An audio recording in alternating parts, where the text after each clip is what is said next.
Hello दोस्तों, आप सभी को मेरे यूट्यूब चैनल पर स्वागत है। इसके पहले वाले वीडियो में हमने बताया था निषेचन पश्च से घटना, यानी कि निषेचन हो जाने के बाद कौन कौन सी घटना होता है, किस तरह से एक बेबी जो होती है अपने माँ के यूट्रस के अंदर पूरे 9th मंथ में किस मंथ में कौन सा पार्ट्स जो होता है डेवलप करता है, वो इसके पहले वाले वीडियो में हमने बता दिया है। बस इस वीडियो में एक छोटा सा टॉपिक, ये लिंग निर्धारण हम लोग जानते हैं कि लिंग निर्धारण क्या है। तो अभी हमने आपको बताया था कि जब मादा युग्मक और नर युग्मक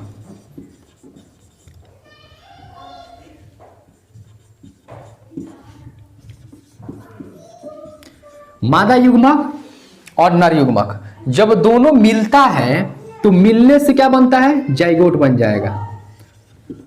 जाइगोट यानी कि युग्मनज का निर्माण होता है।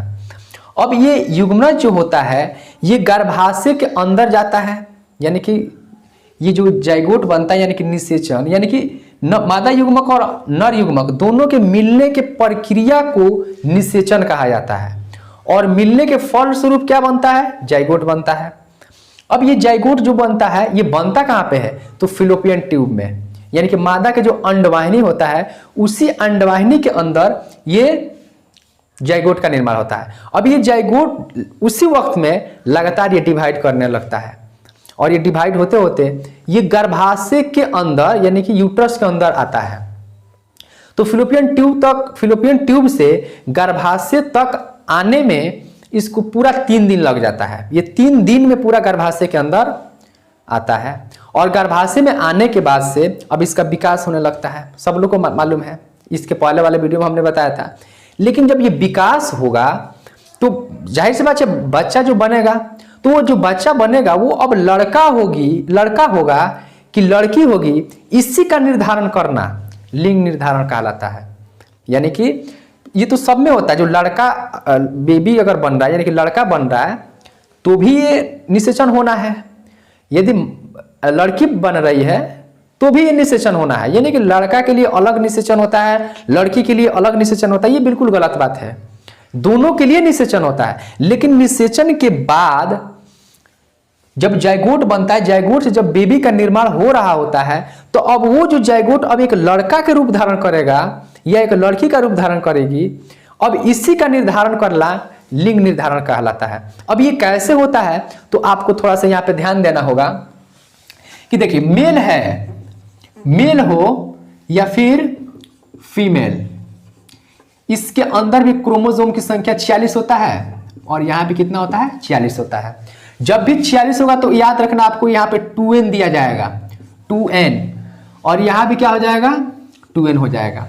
इस बात को याद रखना, 2n के मतलब पूरा 46 क्रोमोसोम होता है। मनुष्य के अंदर टोटल क्रोमोसोम की संख्या 46 होता है।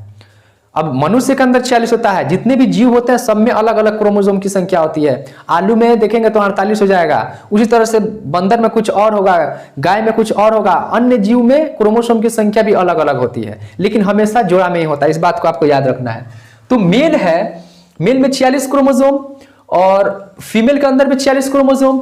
तो मेल जो है, मेल में 46 क्रोमोसोम है, उसमें ना 44 जो होता है ना बिल्कुल एक समान होता है और एक जोड़ा होता है वो भिन्न हो जाता है। तो जो एक जैसा होता है इसको हम लोग बोलते हैं ऑटोसोम। याद रखना आपको कि मेल में जो क्रोमोसोम की संख्या जो होता है 44 जो होता है ना बिल्कुल एक समान होता है, उसको हम लोग ऑटोसोम कहते हैं।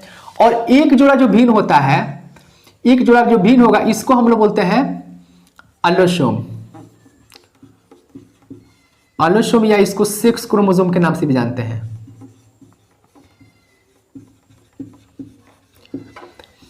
दोनों में से कोई भी आप बोल सकते हैं, एलोसोम या सेक्स क्रोमोसोम। तो याद रखना आपको कि मेल के अंदर 44 प्लस XY, फीमेल के अंदर भी 44 प्लस इसमें क्या होता है, X हो जाता है, 44 और इसमें भी XX। इसका जो एक जोड़ा जो भिन्न होता है, यानी इसका जो 6 एलोसोम जो होता है वो दोनों समान होता है, लेकिन मेल में X और Y होता है।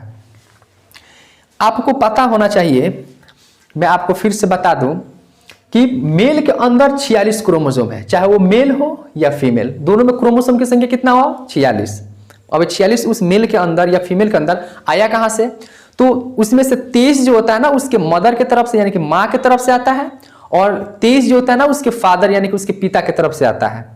तब जाके हम लोग के अंदर भी 46 क्रोमोसोम होता है। माँ के अंदर माँ के से 23 और 23। एक बार जब मैं पढ़ा रहा था ऑफलाइन तो एक लड़का सवाल किया कि सर मनुष्य के अंदर क्रोमोसोम की संख्या 46 है। अब 46 क्रोमोसोम है तो एक लड़का के अंदर उसका एक इंसान है उसका 2 लड़का पैदा होता है, तो एक में 46 में से आधा एक में चला गया 23 और एक 23 आधा दूसरे लड़का में चला गया, तो जो इंसान है उसके पास तो क्रोमोसोम खत्म हो गया। तो फिर अगर तीसरा औलाद यानी कि लड़का पैदा होता है तो क्या होता है, तो मैंने उसको बताया कि नहीं ऐसे नहीं होता है।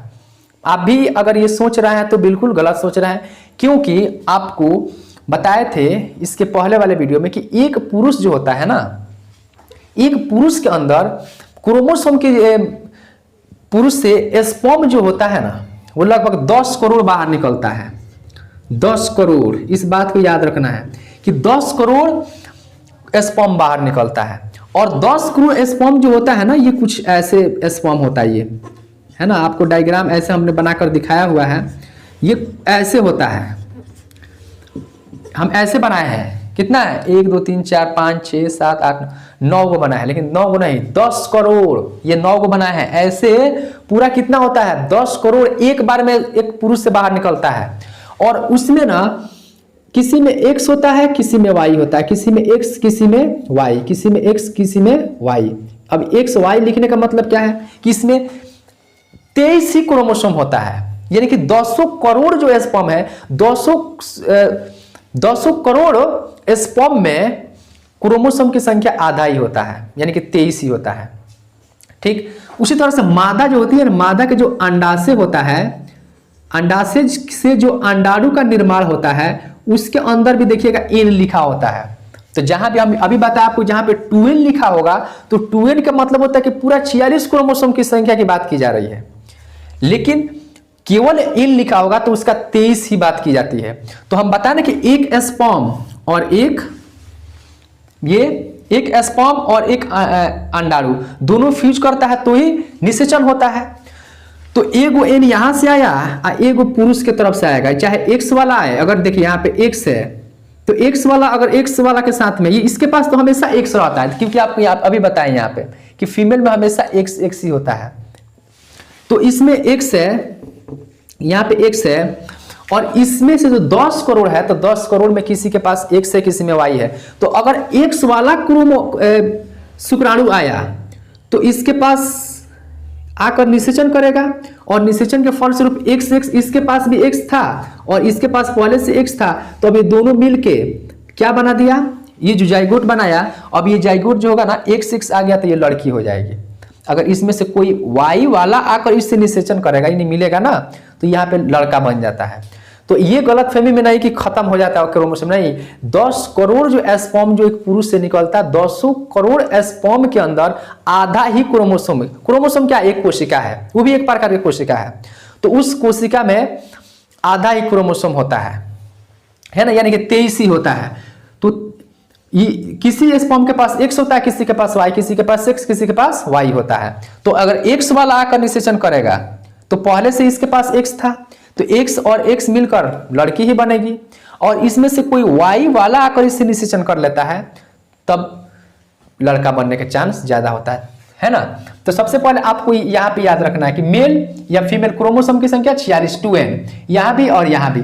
तो यहाँ पे 44 45 और ये 46, यहाँ भी 44 45 और 46 हो गया।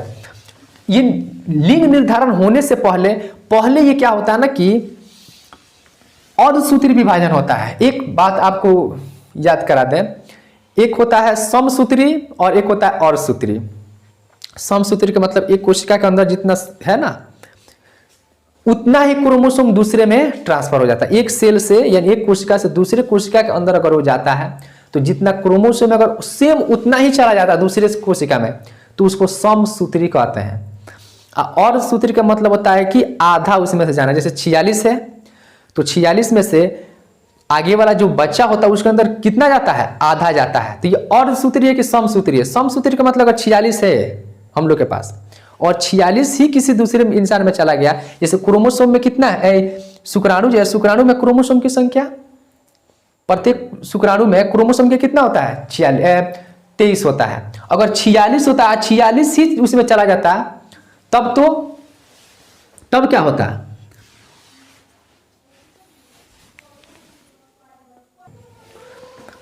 तो यहां पे देखें आप कि किस तरह से x वाला आएगा, तो इसके पास पहले से x है तो x मिलकर लड़की, और अगर y वाला आता है तो लड़का हो जाएगा। ठीक, तो देखिए हम यहाँ पे आपको बता दें, मेल है 46 क्रोमोसोम, यहाँ फीमेल है इसमें भी 46 क्रोमोसोम। अब यहाँ पे कुल जो क्रोमोसोम की जो संख्या है वो 44 और 44, 45 और 46 हुआ, यहाँ भी 46 हो जाएगा। अब उसके बाद से इसमें ना और सूत्री विभाजन होता है, और सूत्री मतलब आधा आधा भागों में बढ़ जाएगा। जैसे 44 है, इसमें से आधा आएगा तो हो जाएगा 22, अब प्लस यहाँ से आएगा क्या हो जाएगा, x हो जाएगा। ठीक, उसी प्रकार यहाँ भी हो जाएगा 22 अब प्लस y, यहाँ भी और सूत्री विभाजन, यानी कि ये हो जाएगा 22 प्लस x, फिर यहाँ भी क्या होगा 22 प्लस x होता है। इस क्रोमोसोम में कभी गड़बड़ी हो जाता है, कभी जोड़ा में एक बढ़ जाता है, कभी घट जाता है, कभी बढ़ेगा कभी घटेगा, तो एक प्रकार के रोग हो जाते हैं, इसको सिंड्रोम कहा जाता है, जेनेटिक डिसऑर्डर कहा जाता है उसको, क्रोमोसोमीय विकार रोग कहा जाता है उसको। तो उसके लिए भी एक स्पेशल वीडियो होगा, क्योंकि उसमें डाउन सिंड्रोम होता है, टर्नर सिंड्रोम होता है, एडवर्ड सिंड्रोम होता है, पटाउ सिंड्रोम, बहुत प्रकार के सिंड्रोम होता है।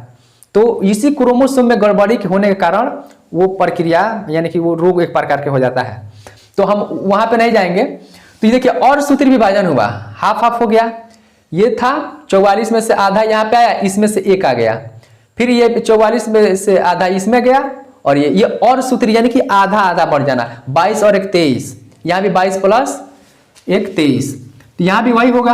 अब इसके बाद से ये लिंग का निर्धारण यानी कि ये मिलता है ऐसे, तो जब ये और ये मिलेगा तो 22 और 22 कितना हो जाएगा 44, x और x मिलके x हो गया। अब ये क्या हो गई, फीमेल हो गई, फीमेल। फिर ये इसके साथ में फ्यूज करेगा तो 22 और 22 कितना, ये हो गया 44 प्लस x और x कितना हो गया x। ठीक, ये भी क्या हो गई, फीमेल यानी कि लड़की, ये भी लड़की हो गई।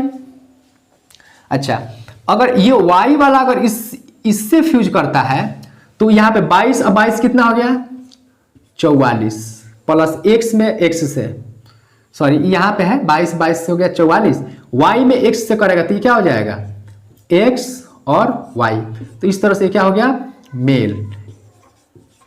ठीक, उसी प्रकार ये जो है इसके साथ में फ्यूज करेगा तो ये भी कितना होगा 22 और 22 कितना हो गया 44 अब प्लस x में x y से, तो ये हो जाएगा x y, यानी कि ये भी हो गया मेल।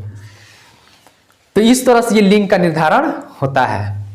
तो इस बात को याद रखना है कि एक पुरुष के अंदर एक बार में क्रोमोसोम स्पर्म जो होता है वो 10 करोड़ निकलता है, और 10 करोड़ स्पर्म के अंदर क्रोमोसोम की संख्या आधी यानी 23 होता है। किसी के पास x, किसी के पास y, किसी के पास x, किसी के पास y, लेकिन जो मादा का जो अंडाणु होता है वो अंडाणु में केवल ही x होता है, और x यानी कि लिंग का निर्धारण मेल के तरफ से होता है, फीमेल के तरफ से नहीं होता है। फीमेल के तरफ से लिंग का निर्धारण नहीं होता है। अक्सर जो अपने समाज के अंदर देखा जाता है कि अगर किसी भी औरत को या किसी लड़की को लड़की पैदा होती है ना, तो उसी को बुरी नजर से देखा जाता है, जबकि उस फीमेल के अंदर, उस मादा के अंदर उसमें कोई दोष नहीं होता है। दोष किसमें होता है, उसके यानी कि मेल वाला में, यानी कि लिंग का निर्धारण जो होता है वो पुरुष के तरफ से होता है, मादा के तरफ से नहीं होता है। जिम्मेवार एक पुरुष होता है। बार बार अगर लड़की पैदा हो रही है तो उसका जिम्मेवार एक उसके पिता है, माँ कभी जिम्मेवार नहीं होती है। लेकिन समाज में अनपढ़ लोग हैं, जाहिल लोग हैं, इन लोगों को समझाना काफी दुर्लभ, काफी मुश्किल है, उसको समझाया नहीं जा सकता है। ठीक, तो 10 करोड़ स्पर्म में से किसी के पास x, किसी के पास y, इसके पास हमेशा x है, तो x वाला जाकर अगर इससे मिलता है तो लड़की होगी, और y वाला जाकर मिलता है तो लड़का हो जाएगा।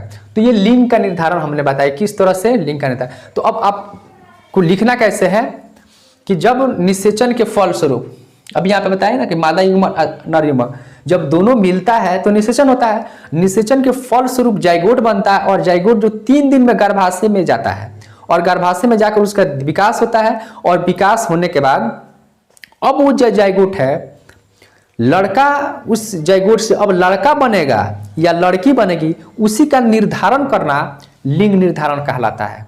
ठीक, तो ये छोटा सा टॉपिक था। आई होप कि आपको बहुत बेहतर से समझ में आया होगा।